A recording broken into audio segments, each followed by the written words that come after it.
की जय। देवर्षि नारद जी महाराज की जय। श्रीमन नारदीय निकुंज की जय। कुंज विहारी विहारिणी जू की जय। जय जय श्री राधे, जय जय श्री राधे, जय जय श्री राधे। आज कई घंटे रिकॉर्डिंग की तो खड़े रहे, जैसे क्लास में सजा मिलती थी ना, सब लोग बैठे इतनी देर खड़े रहे, फिर उसके बाद में और मेरा स्वास्थ्य भी गड़बड़ हो रहा था, इसलिए मैं कह रहा हूँ कि हाँ, चिंता न कीजिए, कोविड नहीं है, क्योंकि वो 3-4 महीने पहले भी हुआ था ना, दोबारा तीसरी बार हुआ था, इसलिए अब नहीं है। तो जुकाम तो हुई है, और जुकाम भी किसी अपने की कृपा से हुई है, तगड़ी वाली। तो इसलिए जो मेरे पास होता है, मैंने कहा डोंट टच मी नॉट। तो ये बात ठीक है। एक प्रश्न है, क्या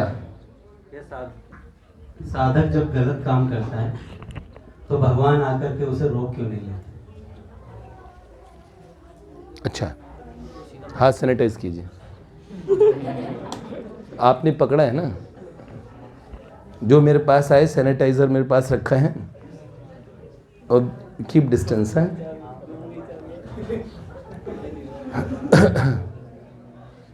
देखिए, बहुत सुंदर प्रश्न है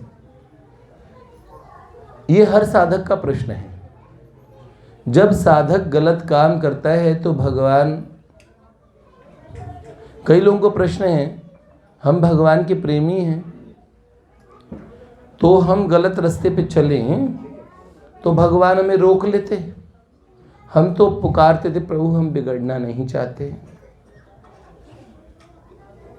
हम ये सब नहीं करना चाहते। क्या वास्तव में साधक के हृदय में इतना दर्द दुख है इस बात को लेके? एक बात बताऊं, अगर आपके हृदय में सच्चा कष्ट और सच्चा दुख होता है तो या तो वो चीज तत्काल ही समाप्त हो जाती है। कौन बचा? ये बालक कौन है? अच्छा, ठीक हो बेटे, ठीक हो तुम? हाँ, ये कई घंटे से बाथरूम में था और सबको चिंता हो गई कि क्या बात हुई। वो ये, अगर हमारे मन में वास्तविक चिंता है, वास्तविक दुख है कि ये चीज मुझ में नहीं होनी चाहिए, और ये है क्यों?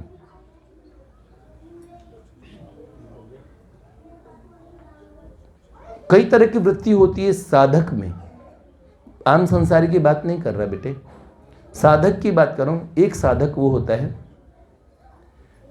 जो ये बोलता है मैं कामी हूं, मैं क्रोधी हूं, मैं खराब हूं। वस्तुतः वो इतने उच्च कोटि के साधक होते हैं, उनमें वो चीज होती ही नहीं है।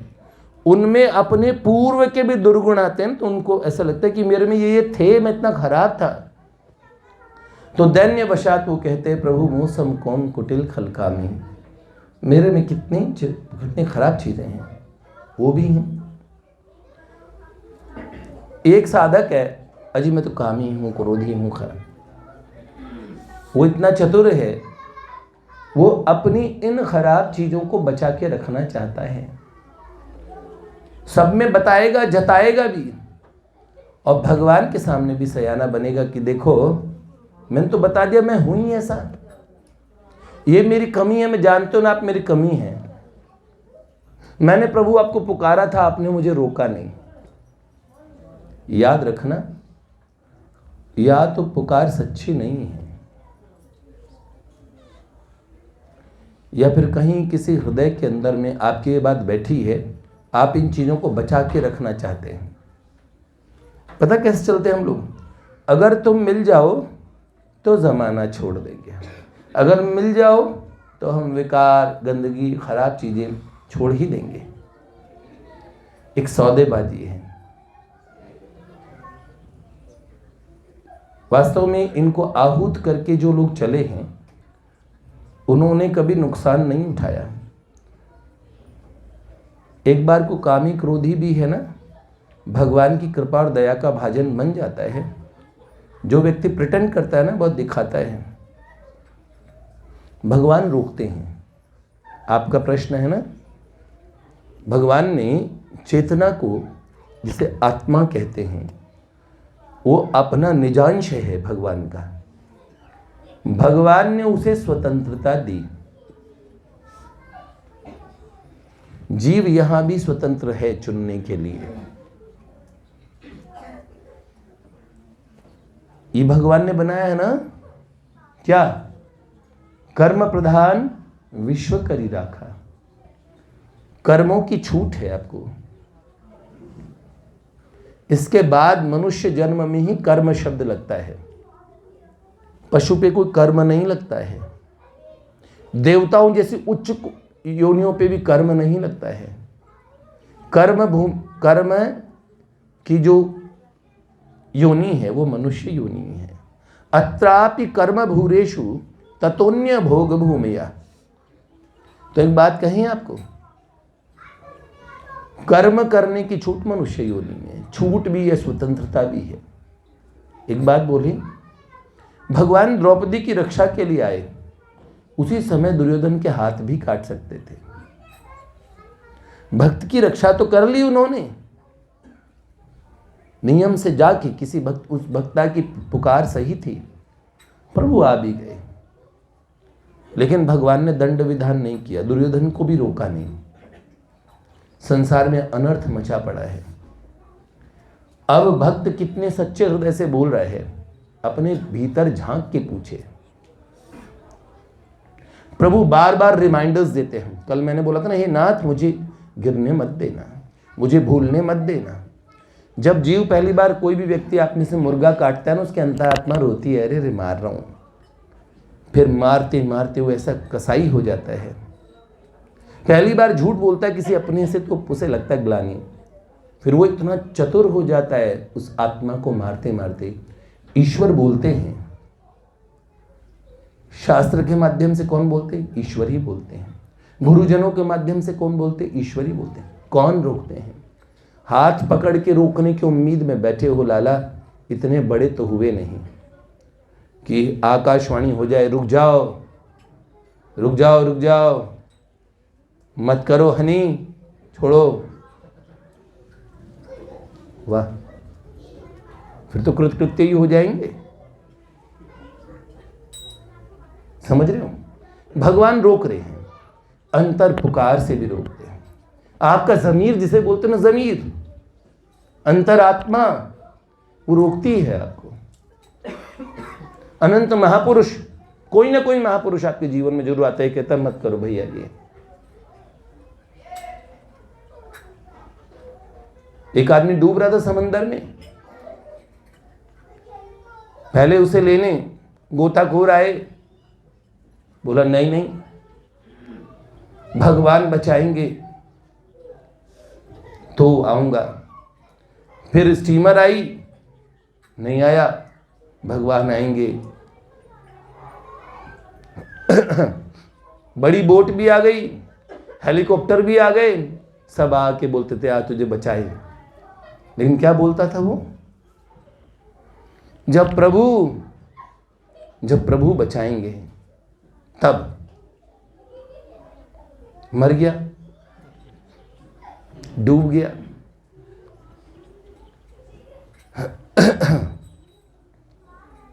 चुटकुला है, पर साइंस बिल्कुल ठीक है। तो उन्होंने कहा, प्रभु से मिला तो प्रभु जब मर रहा था आपके भरोसे, आपने बचाया क्यों नहीं? बचाने क्यों नहीं आए? मुझे क्यों नहीं बचाया? तब प्रभु ने जो प्रश्न पूछा इस चुटकुले का, वो वास्तव में प्रभु पूछते हैं। वो कौन सा था? कि क्या वो गोताखोर तेरे बाप ने भेजे थे? हेलीकॉप्टर तेरे बाप ने भेजा था? जानते हैं प्रभु क्या करते हैं? कितने लोग आपको प्रेरणा दे दे के संसार में अनंत काल से गुरुजन महापुरुष बताए जा रहे हैं, मत करो, ऐसे मत करो, फंस जाओगे। लेकिन हम बहुत चतुर बनते हैं, इतने सयाने हैं मैंने कई लोगों को जानता हूँ, मैं तो बहुत पुकारा मैंने प्रभु को। एक जने की कहानी सुनाता हूँ, वास्तविक। मेरे से एक बहुत ब्रिलियंट व्यक्ति का मिलना हुआ और बहुत प्रभावित रहे। इतनी बुद्धि थी उनमें, बड़े बड़े नाम थे उनके, बड़े बड़े रिकॉर्ड्स बने थे, भक्त बन गए। उनका सबसे बड़ा गुण क्या था? उनमें बुद्धि थी। और सबसे बड़ा दोष भी कौन बन बैठी? बुद्धि।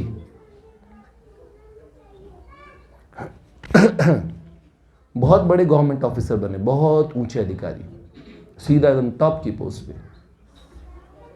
समझ गए होंगे आप लोग, कई लोग समझ रहे हैं जो जानते हैं उन्हें। मतलब उसमें सुपर जो अपर लेवल के अधिकारी, बुद्धिमान तो थे ही। जब इतने रिकॉर्ड्स हैं जिनमें बुद्धि इतनी थी, साधारण लोग चकित हो आते थे। उनकी यादगार, उनकी याददाश्त ऐसी थी, लोग परीक्षा भी लेते थे, बड़े बड़े प्रोग्राम्स में बुलाया जाता था उन्हें, उनकी बुद्धि कौशल के प्रदर्शन के लिए। उनकी अंतर चेतना ने मुझसे वार्ता करके उन्हें भक्त बना दिया।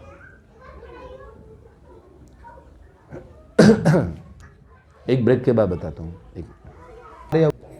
मैं एक बात कहता हूँ, भगवान बहुत कृपालु हैं, लेकिन याद रखना वो बहुत न्यायकारी हैं। जस्टिस ऐसा करते हैं ना बेटे, हिसाब आपने किस तारीख में, किस सन में, किस सेकंड में उनसे प्रार्थना की थी, वो प्रार्थना तक भी बता देंगे आपको। प्रभु से मिलने के प्रभु को ऐसा ना बनाइए कि वो आपके सामने दंड विधाए, क्योंकि वो करुणा कृपा वो दंड के रूप में भी करते हैं। बहुत खतरनाक विधान होता है बेटे उनका। अपने पापों को अभी बचपन से लेके गिनना शुरू कर दीजिए, आप समझ जाएंगे कि बचपन से जीव पाप करना सीख जाता है। सच कह रहा हूं आपको। तो भगवान खूब होश देते हैं। मैं उसकी बता रहा था, उस बालक की, भगवान का भक्त बन गया, उसकी बहुत अच्छी, बहुत ऊंचे अधिकारी के रूप में पोस्टिंग हुई, और दूर दराज इलाके में, अब मैं हिंट नहीं दूंगा, कई बालक सीधे ही समझ चुके, उनकी कहीं पोस्टिंग हुई। उसके बाद में 30, 40, 50, 60 दिन तक वो भगवान को अनवरत पुकारते रहे। चारों तरफ माहौल, जिस उनकी जो डेजिग्नेशन थी उसके हिसाब से बड़े बड़े ऊंच खाने पीने वाले लोग, बड़ी पार्टीज़ करने वाले लोग, ऐसे में उन्होंने सब चीज़ से अपने आप को रोक रखा था। प्रभु को उन्होंने बड़ा गंभीरता से पुकारा, भूखे प्यासे रहे, बिल्कुल जैसा मेरे सुनने में आया। यहाँ तक कि वो बड़ा विक्षेप में भी पहुँच गए थे कि प्रभु क्यों नहीं आ रहे। लगभग ऐसा उन्होंने 40-50 दिन तक की मुझे खबर है। और प्रभु नहीं आए। उसके बाद में वो नंबर 1 के नास्तिक हो गए। ठीक है, लेकिन वो नास्तिक व्यक्ति सबसे मिलता है, पर वो मुझसे किसी भी तरह से मिलना नहीं चाहता। जानते हो क्यों? क्योंकि मुझे पता है बुद्धि उनके पास भी है, बुद्धि मेरे पास भी है। याद रखना, मेरे जीवन में कई ऐसे अवसर आए। एक फोटो में भव्य भैया को दिखा रहा था, 11.5 महीने तक मैंने ऐसा रखा था कि मैं शाम के समय 6 बजे के आसपास 2 रोटी खाता था। मेरे घर की रोटियां बड़ी पतली पतली होती हैं, तो सुबह से शाम तक पढ़ाने में और रात में पूरी रात लगभग मेरा जप और जागरण में निकलती थी, और पूरे दिन पढ़ाता था। ये जो मेरे पास रहते हैं उन्होंने मुझ में कभी आलस नहीं देखा होगा। झपकी लेते हुए, नींद लेते हुए भी, कोई रेयरस्ट जब मेरा बीपी लो हो जाए ना, तब वो सिचुएशन कभी नज़र आती होगी। अभी बीच में मुझे ऑक्सीजन इनहेल करने में प्रॉब्लम होने लगी थी, उससे मुझे जमाई आती थी, वरना मुझे जमाई भी नॉर्मल नहीं आई कभी कि जमाई आ रही है, आलस हो रहा है, कभी ऐसा। जो साथ रहते वो बरसों से देख रहे हैं इस चीज़ को, क्योंकि अगर ज़िद होती है तो ऐसी ही ज़िद करनी है, तो ऐसी भी ज़िद। तो 11.5 महीने का मेरा एक अनुष्ठान पूरा हुआ, उसके बाद की 3 दिन बाद की तस्वीर है, मेरी हाथ की नसें तक सब दिख रही है, हड्डियाँ तक। 23-24 किलो वजन मेरा गिर चुका था किस समय में। अब देखिए 48.5 किलो तक मेरा वजन उस समय पहुंच गया था। मैंने बहुत बार ऐसे डिक्लेयर करने की स्थिति में आया कि कोई ईश्वर संसार में सुनने वाला है कि नहीं है, बहुत प्रार्थनाएं की है, बहुत सोचता था कोई बता दे प्रभु के बारे में, कोई खबर होती होगी कहीं से तो मिलते होंगे। लेकिन मैंने ये निश्चय कर लिया था, जीवन एक मिला है, कुछ भी सही, या तो संसार को पाने के लिए भी आदमी उसमें झोंकता ही है अपने आप को, सारी दुनिया संसार के लिए झोंके क्या। कितने लोग ऐसे आए होंगे जो हमारी तरह इस मार्ग में चले होंगे। कोई भी सत्य होगा तो एक दिन उनका अनावरण होगा। ऐसे महापुरुषों के जीवन वृत्त को पढ़ पढ़ के बड़ा बल मिलता था, लेकिन अंधेरे में हाथ को हाथ नहीं सूझता था, कोई समझाने वाला नहीं था। तो वो 40-50 दिन मुझे कुछ नहीं लगते। पहला बरस निकला, दूसरा निकला, तीसरा निकला, चौथा निकला, पांचवां निकला, छठा निकला, सातवां निकला, आठवां निकला, नौवां निकला, 10वां, मतलब शायद मैंने कभी 2 या 3 दिन का गैप किया होगा। मैंने ऐसे अनुष्ठान में मेरे मन में कर रहा था, 5-7 दिन का गैप किया, फिर कोई अनुष्ठान, अब मैं ये करूँगा, मुझे ऐसे ही देखा है।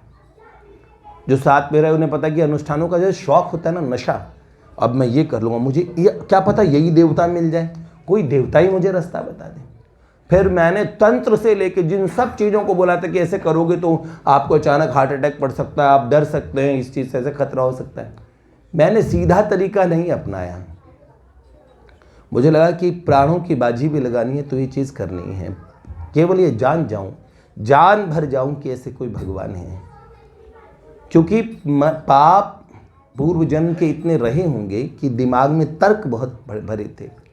खूब आर्य समाज को पढ़ने के बाद में मूर्ति पूजा, खंडन और ये सब चीज़ें इतनी ज़्यादा आ चुकी थी। सत्यार्थ प्रकाश को ही सत्य माना करते थे और सब असत्य लगा करते थे। पुराणों के विषय में अवधारणा बहुत गलत बन चुकी थी। सारी चीज़ें निंदामूलक थी, खुद की खोज कुछ नहीं। स्वामी दयानंद जी का भी विश्वास देखो, चूहे पे कितना विश्वास हुआ उनको सारा ज्ञान चूहे को देख के मिल गया था कि ईश्वर कुछ नहीं कर सकता। जो चूहे को भी नहीं भगा सके वो भोलानाथ, क्या भोलानाथ। और उसी दिन से उन्होंने निराकारवादी हो गए। क्या बात करते हैं। स्वामी दयानंद जी की अपनी एक प्रज्ञा थी, चूहे से ज्ञान नहीं।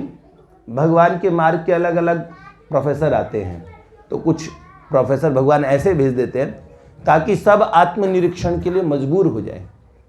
तो देखो स्वामी दयानंद जी के आते ही सब पुराणों की, और क्या बात है, क्या हमारे पुराण वास्तव में ही पोंगापंथी हमारे शास्त्र ऐसे। कितने महापुरुष आए मैदान में और उन बातों को प्रूव करने लगे जो प्रश्न उन्होंने उठाए। भगवान की बहुत सारी शक्तियाँ, क्योंकि स्वामी जी भी निश्चित ही एक महान व्यक्तित्व थे, ऐसा नहीं कह सकते कि। लेकिन तो हमने भगवान बुद्ध को अवतार माना, फिर भी उनकी विचारधारा का खंडन किया ना। क्यों? क्योंकि हम वेद विरुद्ध है, शास्त्र विरुद्ध। हम शास्त्र में, वेदांगों में पुराणों को मानते, इतिहास को मानते, स्मृति को मानते, सबको मानते हैं, उपनिषदों को मानते हैं, वेदत्रयी में। तो ऐसी खोपड़ी, हमारी भी खोपड़ी में बात आ चुकी थी। किंतु जीवन के इस मोड़ पे सिर्फ इतना भरोसा बहुत है, आपके खुश होने के लिए इतना पर्याप्त है। जिस दिन आपको ये वास्तव में पता लग जाए कि ऐसे प्रभु हैं, ऐसा उनका स्वभाव है, वो ऐसे ही हैं जैसा आपने सुना है, उससे बहुत आगे तक उनका स्वरूप जैसा सुना है वो स्वरूप ऐसा है। आप शब्दों में कह के आपको इतना सुख मिलता है ना, जानने के बाद आपको वास्तव में जो सुख की उपलब्धि होगी ना, इससे पहले संसार के मैं कहता हूँ अनंत जन्मों के सुख को एक साथ मिला दिया जाए जो आपने पाए हैं, समंदर की एक बूंद का भी, और हम ऐसे कह दें कि हमें बूंद भर भी सुख मिला हो, ऐसी बात है तो प्रभु का वास्तविक स्वरूप की उपमा करनी भी आपके लिए अशक्य, मतलब जो अपूर्व आनंद है उसे शब्दों से किसी मार्ग तरीके से वर्णन नहीं कर सकते। बस इतना अपने मन में विश्वास रखिएगा, किसी भी वस्तु को पाने के लिए 25-25 साल आपके माँ बाप आपको ये कोर्स करो वो कोर्स करो, आपका सीखने में 1 साल लगाई थी आपने। कबूतर, कितने कबूतर हो, अब कबूतर सीखने के लिए आपको 1 साल लगते हैं।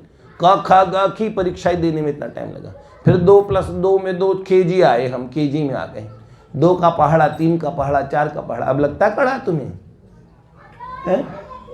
ठीक है। ये जैसा आपने बताया कि विकारों से लड़ते हैं तो उसमें हम चतुर बनते हैं, तो भगवान हमारी चतुराई निकाल देते हैं, ठीक है, हम चतुर बनते हैं उनके सामने। लेकिन भैया कोई दृढ़ता से ही, मतलब जो दुर्बल व्यक्ति है काम विकारों से लड़ रहा है, लेकिन उसका हृदय में भाव है और जीवन पर्यंत उसका भाव ही रहा कि मैं काम विकार मेरे से छूट जाए, पर वो चतुर नहीं है, तो उस व्यक्ति में दृढ़ता कैसे आए?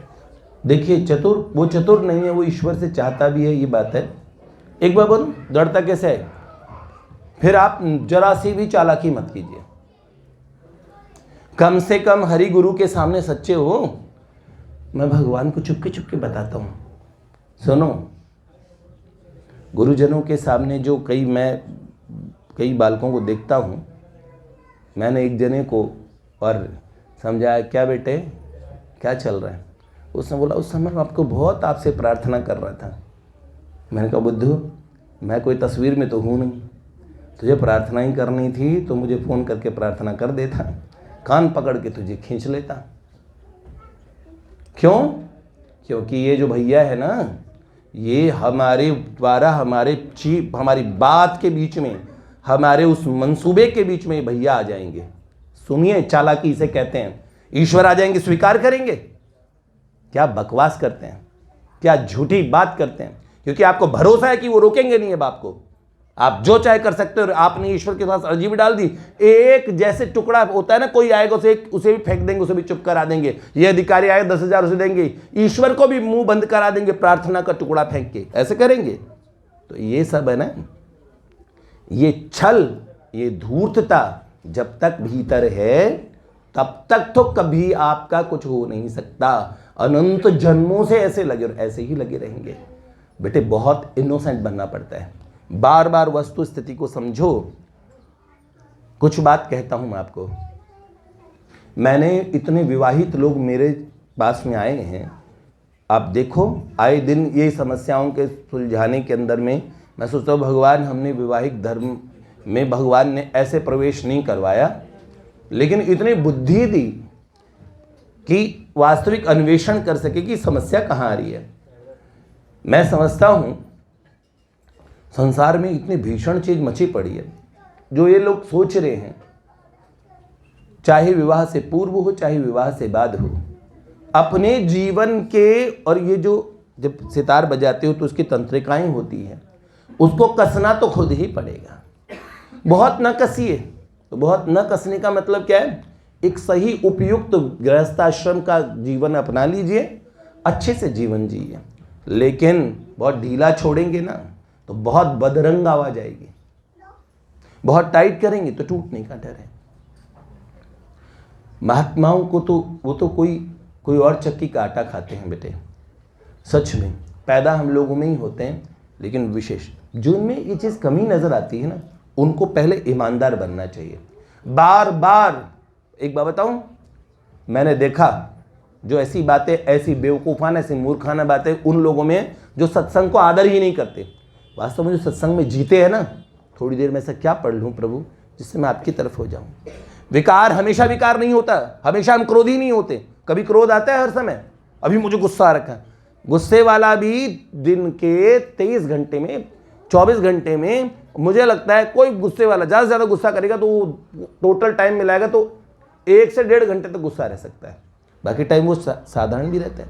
कामी व्यक्ति भी वो बार बार विवेकपूर्वक, जब वो ठीक है ना तो वो विवेकपूर्वक विचार करता रहे, बार बार कुछ अच्छी पुस्तक पढ़े, अपने गुरुजनों में जाए, अपनी बात भी रख दे अमुक तरीके से, प्रभु से भी बार बार रखे, वो बड़ा जब भी उसे कुछ गड़बड़ होती नजर आए ना, मैंने साधकों का बहुत भीषण पतन देखा है।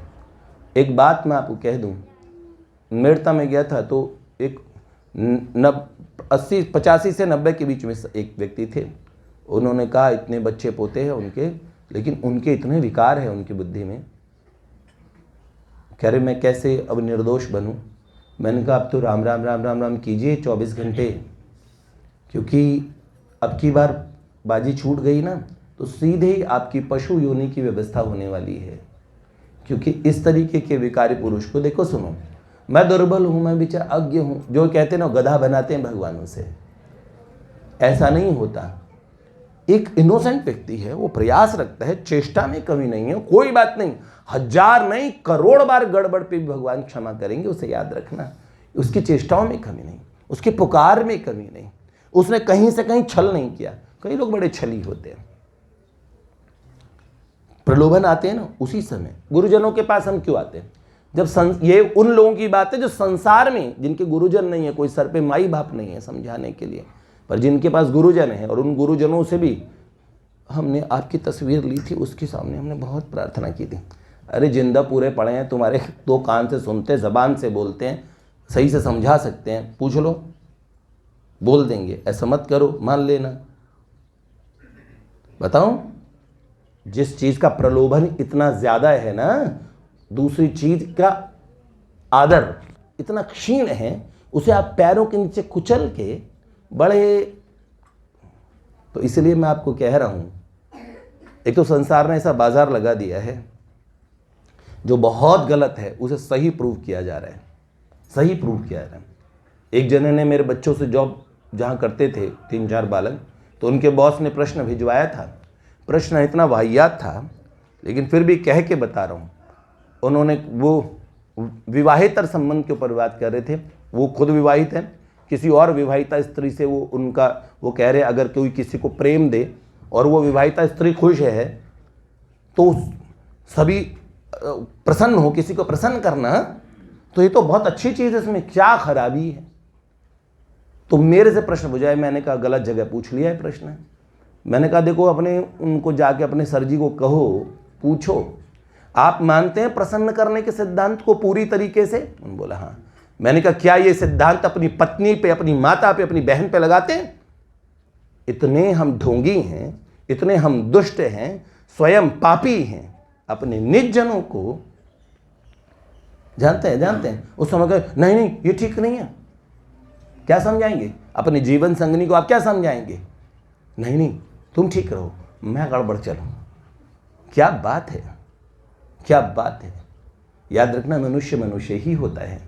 जिन देशों में बहुत पूरा खोल दिया है सिस्टम, कोई गलत काम नहीं है, सब खुला है सब चीज़ों में, वहाँ गलत चीज़ के लिए मारा क्यों जा रहे हैं? सबके पीछे एक कारण है। स्त्री के लिए आपस में लोग लड़ भिड़ते हैं, क्यों? जब वहाँ खुली छूट है तो फिर क्यों? क्योंकि याद रखना, कुछ वैल्यूज़ होती है जो भगवान बना के भेजते हैं। आप किसी से प्रेम करते हैं, उसको स्वाभाविक ही आपके अपने जीवन, आपके लाइफ पार्टनर, आप कभी नहीं चाहेंगे कि वो कहीं और जाए। मैंने देखा सारी इन विवाहितर संबंध के और चलते कितनी हत्याएं हो रही है पूरे विश्व में। वहाँ तो छूट भी मिल चुकी है जबकि। याद रखना, ये सब चीज़ें कहने की, जो लोग दम्भी हैं ना, वो बहुत ख़राब काम करते हैं। तो बाहर हर चीज़ गलत को सही की तरह परोसा जा रहा है। ये बात मान लीजिए, जीव का इतना और नुकसान होने वाला है। भगवान बहुत ज़्यादा खुले व्यक्तियों को, पता है, सुनो, कोई स्त्री बहुत मॉडर्न हो जाए, कुतिया से ज़्यादा मॉडर्न हो सकती है। कुतिया जितना खुला जीती है, कुत्ता आपने गली का देखा है कितना फ्रैंक है, उसके लिए कोई मौसी नहीं है, कोई माँ नहीं है, कोई बहन नहीं है, कुछ नहीं है। जानते हो, कोई वस्त्र नहीं है, कोई शर्म नहीं है। शर्म किसने बनाई थी मनुष्य के भीतर? गधे में शर्म आई? गधे में शर्म होती है, सूअर में शर्म होती है, ऊंट में शर्म होती है। लज्जा, ये नहीं करना चाहिए, ये बात, अरे रे मैं क्या सोच रहा हूं, ये स्वाभाविक छोटे से बच्चे में शर्म आनी शुरू होती। ईश्वर ने डाली है ये चीजें, इन भावों को उभारो। हमारे अंदर निर्दोषता भी भगवान ने भरी है। ये जो लाए हैं ना हम, याद रखना, इस बुद्धि का प्रयोग ठीक से करना था। जब गलत जगह करते हो तो यही प्रयोग क्या करते हैं, कपट, और सही जगह करोगे तो क्या करोगे, विवेक। क्या करोगे, विवेक। तो जिस विवेक को गलत दिशा में ले गए बुद्धि, तो क्या है, कपट, क्या है, छल। बड़े शातिरी से, मान लीजिए हमने अपने साधकों में एक नियम बनाया, बड़ी बड़ी संस्थाओं को ये चैलेंज उठाना पड़ रहा है। क्या, मैंने कहा देखो भाई हैं, भाइयों से बात करें, बहनें हैं, बहनों से बात करें। आध्यात्मिक समस्या भी भाई बहनों से और पूछने के बजाय ज़्यादा अच्छा हो, बहनों से पूछें। बहुत आवश्यकता पड़ने पे आवश्यक बात करने में कोई प्रॉब्लम नहीं है, वहाँ तो आपका विवेक है। लेकिन जहाँ, और क्या हाल है, चाय पीने कब बुला रहे हो, फिर तो चाय तो पीते ही नहीं, मुझे और पराठे खाने बुला लो, हमें मोमोज खिला दो, हमें क्या। मैंने कहा भूख हो हैं, ये इतनी भूख व्याप्त क्यों हुई, इसके पीछे एक पाप बैठा है। क्या अनावश्यक बात करनी है, क्यों करनी चाहती हो बात। मैं ना बस ऐसे ही हाल चाल पूछ रहा था। एक सत्संग का बहुत अच्छा वीडियो था जो मेरे मन में, एक भजन था, मैं भजन ही मांग लेता हूँ, एक दो पद ही भेज देता हूँ। वाह, एक बाबा थे, उनके गुरुदेव ने मना किया, बेटे गीता जी का पूजन करना, ये गीता जी यही तुम्हारा जीवन है। चेले को समझा गए, आश्रम संभाल के रखना, और बस अब गीता ही तुम्हारी आराध्या है, गीता ही तुम्हारे सब कुछ है। हाँ, गुरुदेव गीता जी का प्राणों की तरह रक्षण करने लगे। उसके बाद क्या हुआ जानते हो, वहाँ आ गई चुईया। बाबा जी कभी तो बाहर जाए, अब चुईया कुतरे उसको, तो उन्होंने, और चुईया ने फिर छोटे चुनन गुनन कई चूहे। अब वहाँ चूहों का अंबार, बाबा जी को गीता जी की चिंता, ऊपर चढ़ा दे चुईया ऊपर तक चढ़ जाए। एक लिया ये बिलैया, अब वो बिल्ली पकड़ पकड़ के शिकार करे, पर बिल्ली में एनर्जी रहे, इसलिए उसके पोषण के लिए दूध की व्यवस्था की चिंता हुई। बाबा जी ने अपना किसी के सामने रोना रोया, तो किसी भगत ने ला के गैया दे दी। अब गैया दूध देती है, बाबा जी भी पीते, बिल्ली भी पीती है। अब इसके बाद क्या, अब गैया कौन संभाले, बाबा चिंता। तो किसी ने बोला एक उपले पाथने वाली है, दूध भी निकालेगी गैया का, और ऐसे भी। और पूज्यपाद प्रातः स्मरण रमेश बाबा ने ये बात कही, तो श्री रमेश बाबा जी ने ये कह दिया कि उस उपले पातने वाले ने बाबा जी को भी पात दिया। अब जानते हो क्या हुआ, बाबा ने संसार के, अरे प्यार करने वाले कभी डरते नहीं, जो डरते हैं वो प्यार करते नहीं। तो गुरुजनों की मर्यादा सबको ताक पे बिठा के बाबा जी के पहली एक संतान हुई, फिर दूसरी, फिर तीसरी, फिर चौथी, फिर पांचवी, और छठा आने वाला था। गुरुदेव बरसों बाद में आए, तो उन्होंने देखा बच्चे कुनन बुनन खेल रहे हैं वहाँ पे, तो स्टापुर चल रहा है, सब चल रहा है, तो हाँ लंगड़ी टांग और ये लट्टू घुमाए जा रहे हैं। उन्होंने बोले ये आश्रम का क्या हो गया, आश्रम में भगत लोग आते थे, बैरागियों का आश्रम है, ये क्या हो गया। तो जल्दी से तो उन्होंने अंदर प्रवेश किया, आ गए होंगे गांव मोहल्ले के बालक, तो उन्होंने, चेले ने आके दंड, गुरु जी, बोला ठीक है, सब ठीक चला, बोले गुरु जी एकदम चकाचक चल रहा है। तो बोला अच्छा अब बताओ, और गीता जी की आराधना साधना कैसी चल रही। बोले गुरु जी गीता जी की बहुत कृपा है। तो बोले कितने अध्याय समझ में आए, कितने अध्याय तक पहुँचे। तो बोले गुरुदेव 1 2 3 और 6 3 9 और 10वें अध्याय पे पहुंचने वाला हूँ। गुरुजी ने कहा इतने बरस में 10वें अध्याय पे, मतलब बहुत मन लगा के। बोले क्या क्या समझा। बोले पहला अध्याय कौन, ये गैया नहीं, नहीं बिल्ली, पहला अध्याय बिल्ली, दूसरी गैया, और तीसरी गोबर पाथने वाली, और 3 में 6 जोड़ो 9 क्या 6 और 9 हो गए, 10वां अध्याय आने वाला है। गुरुजी ने कहा वाह बेटे। तो ये जो बात होती है ना सत्संग के लिए, अरे भैया राम राम का उत्तर तो राम राम में देना ही पड़ता है, क्या करें। कोई बिना बताए, कई लोगों में होता है ना, जहां बहनें होती हैं, मैं आपकी कुछ सेवा करूं, भाई साहब अपनी ही सेवा कर लो। बहुत इतना काला मुंह होगा, भगवान के सामने मुंह दिखाने के योग्य नहीं रहोगे। गुरुजनों की बात पे, उनकी ज़बान पे अपनी पैर रख के निकलते हो जब जब आप ये करते हो। बहुत छुप के, बहुत स्मार्ट, बहुत बढ़िया काम करते हो, ये बात याद रखना। वृंदावन में वो बाबा जी थे, अपने चेले को समझाया था, बहुत बेटे सुधर जा, गुरुजी आप क्या जानो, और मटकते हुए चला गया। जानते हो बड़ा दुख हुआ उन्हें। और एक दिन छत पे थे, किसी ने समाचार दिया कि चेला शरीर शांत हो गया उसका। गुरुदेव बड़े दुखी हुए। और फिर उसके बाद में एक दिन ऐसे ही भ्रमण के लिए गए, वापस लौट के आए तो एक बंदर का बच्चा आके पैरों में लिपट गया। बड़ी देर से गौर से देखते रहे। वो बंदर अपनी मुंह गूंगी आवाज से कुछ कहता था, रोने लगा, चरणों में बार बार लोटपोट होने लगा। गुरुजी ने देखा ये साधारण बंदर नहीं है इसमें। फिर गुरुजी उस बंदर को ले आए, उसके गले में कंठी बांध दी और उसका नाम रखा हरिदास।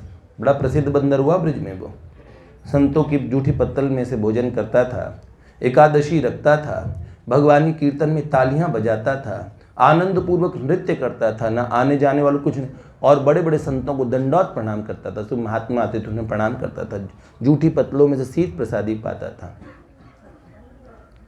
और एक दिन गुरुदेव साधना करते हुए, ओहो, उन्हें दिखा मेरा वो शिष्य जो मटकते मटकते यहाँ से गया था, गुरुजी संसार क्या होता आपको क्या पता। गुरुजी ने कहा बेटे ये होता है ना, समझ रहे हो ना। तो जो ज़्यादा और इस तरीके की चालाकी से जीवन नहीं निकलता बेटे, सही तरीके से समझना चाहिए। और बाद में उन महात्मा के यहाँ ही उनका उस वानर का शरीर शांत हुआ। जैमिनी ऋषि ने इतनी सी बात भगवान वेदव्यास से कहती थी कि एकांत में माताओं बहनों के, अपनी सगी माँ बहन के पास भी एकांत में एक समय का टाइम हो तो नहीं बैठना चाहिए। तो उन्होंने बोले जी ऐसा क्यों? उन्होंने बोले मर्यादा पूर्वक बैठना चाहिए, उसमें भी अमर्यादा नहीं होने चाहिए। वो अपनी माँ के सामने मर्यादा अमर्यादा क्या, नहीं, एक आयु हो गई है, उस आयु से मर्यादा की बहुत आवश्यकता होती है। सगी बहन के सामने भी एक आयु के बाद में मर्यादा की आवश्यकता होती है। घर में जैसे चाय पहन लिया, जैसे चाय घूम रहे, ये फूहड़ता होती है, अच्छी बात नहीं है। ठीक है, माता पिता को भी समझाना चाहिए।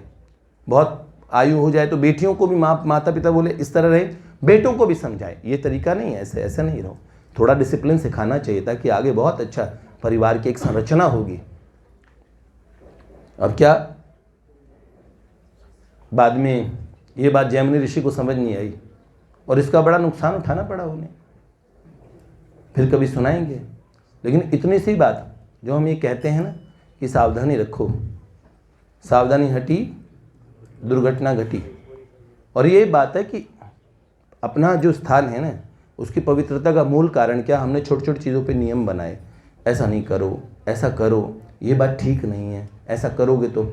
मैं कह रहा हूँ यद्यपि जिन्हें मानना है वो मेरी बात बरसों से मान रहे हैं, जिन्हें नहीं माननी है वो कपट पूर्वक छल पूर्वक फिर भी कोई और चतुरता दिखाएंगे तो इसको भोगेंगे भी।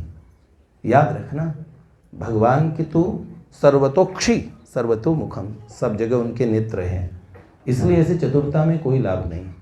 आपकी इस चतुराई से कुछ बन भी जाएगा ना तो आपका बहुत बिगाड़ने वाला बनेगा। यहाँ हम आपकी कोई बात को कह के ऐसा मत करो बेटे, वो चीज़ आपको तत्कालिक नुकसान जैसे दिखेगी, अरे देखो कितना अच्छा काम बनता था, क्या क्या चीज़ें छूटी है यहाँ पे, जो गलत था सिर्फ वही छोड़ा है, कुछ अच्छा कुछ नहीं छूटा है। भगवान की कृपा से जो नहीं करना चाहिए वही तो नहीं करने के लिए बोलते हैं। तो इसलिए बहुत आवश्यक है जीवन को ऐसे जीना, डूज डोंट। तो साधक अगर ईमानदारी से चाहता है और प्रभु से ईमानदार, तो अगर कुछ भी नहीं घटा हो, पूरे जीवन में वो चेष्टा करते करते मर गया, तब भी वो भगवान को वैसे ही पाएगा जैसे वास्तव में सिद्धि वाला व्यक्ति पाता है। भगवान को सिद्ध से ऊपर शुद्ध लोग पसंद है। शुद्ध किसे कहते हैं? जिसकी नीयत शुद्ध है। कई लोग बड़े शुद्ध होते हैं, मैं खान पीने में प्याज लहसन नहीं खाता, आदमी खा जाते हो तुम पूरा हैं, शुद्ध प्याज लहसन नहीं खाते, मूर्ख बनाते हो। तो इसी तरीके से कई लोग बड़े नियमी देयमी बनते हैं, उनके जीवन में कोई कमी होती है, कैसी कमी नहीं बेटे, निश्चल होके भगवान की तरफ चलो। छलहीन जीवन प्रभु को पसंद है, तो ये वाली बात पक्की है। बाकी हम लोगों को इन बातों को मानेंगे ना, तो अपने लोगों को लाभ होगा। सत्संग सुनेंगे ना ध्यान से, छोटी छोटी चीज़ में। आज मैं बहुत बीमार था, सत्संग नहीं सुन पाया। बहुत बीमार क्या? मेरा जुकाम हो रहा था भैया, मुझे चक्कर आ रहे थे, शाम से लेके कितनी बार वॉमिटिंग करके आता हूँ। देखो दो मेरे पास रहते हैं, हर थोड़ी देर पे मेरी जान गले में आ जाती है, लेकिन मैं उसी के बाद में मुस्कुराता हूँ, बहुत खुश होता हूँ कि भगवान मेरे को आज एक अवसर फिर सत्संग में आने का मिला। ये मरे सत्संग सुनते भी कि नहीं सुनते, कोई बात समझते कि भी नहीं समझते, जीवन का कुछ लक्ष्य बनाया कि नहीं बनाया, कुछ समझ नहीं। हाँ, सत्संग सुनते हैं हम रात को और सारे दिन पंजाबी गाने सुनते हैं, क्या करोगे? कुछ लक्ष्य है भी या नहीं? जो सारी चीज़ पे पानी कचरा कर देना, नहीं बेटे, सब चीज़ें वही देखो, वही सुनो, वही करो जो आपको लक्ष्य की तरफ ले जाती हो। लाडली लाल की जय।